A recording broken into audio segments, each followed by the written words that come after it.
Judgment in the appeal, AA Somalia, only MP's clearance officer, Addis Ababa. Lord Hughes will summarise the decision of the court. This was an immigration appeal. AA, the appellant, is a young woman from Somalia, now 19, but well under 18 at the time of the decision that was in question.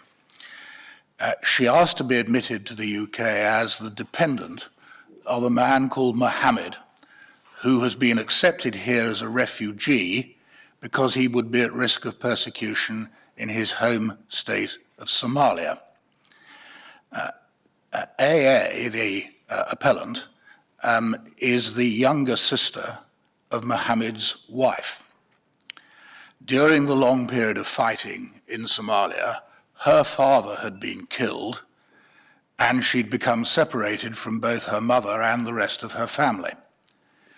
So at the age of 8, she had gone to live with Mohammed and his wife, her elder sister, together with their 2 natural daughters. And there she was treated as part of their family. Informal de facto adoptions of this kind are understood in Somalia. The system is called kafala. Later, however, Mohammed had to flee Somalia, and all 3 girls were left with an aunt. He made his way eventually to England and was accepted here as a refugee.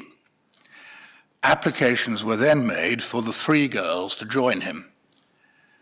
The immigration rules, which are operated by the Home Secretary, provide for dependents of a refugee to be eligible for admission. They do have a provision for adopted children, and it can apply to children who are informally adopted, like AA was.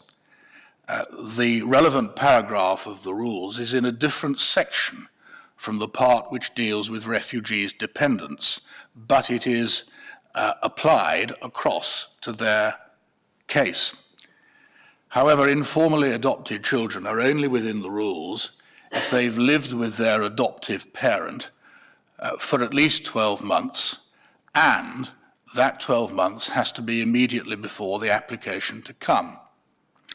AA couldn't meet that requirement because her adoptive father, Mohammed, had had to flee Somalia, and there was a gap between their period together and her application.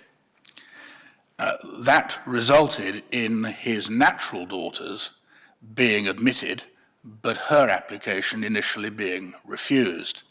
However, later, the Immigration Tribunal allowed her to enter for reasons outside the immigration rules, namely that there would be a breach of Article 8 of the European Convention on Human Rights unless she were admitted.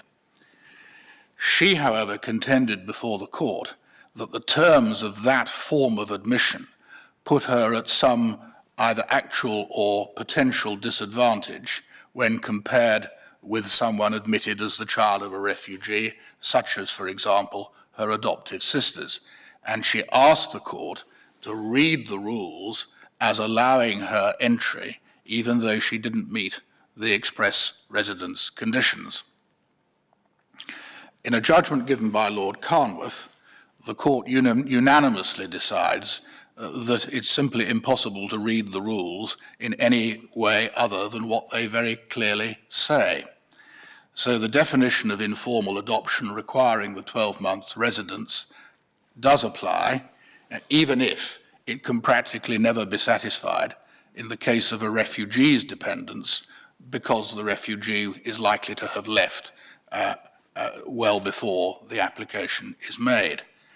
There is simply no rule of interpretation which allows a court to rewrite the rules, nor has there been any breach of any international obligation in respect of AA, because she was admitted under just such an obligation, in other words, the European Convention. If it should turn out in the future that AA really is at any significant disadvantage, her treatment here would be subject to the law against wrongful discrimination. It follows that her appeal had to fail, though the judgment invites the Home Secretary to consider whether the rules need any amendment to bring them into line with what frequently happens. Thank you. The court is now adjourned.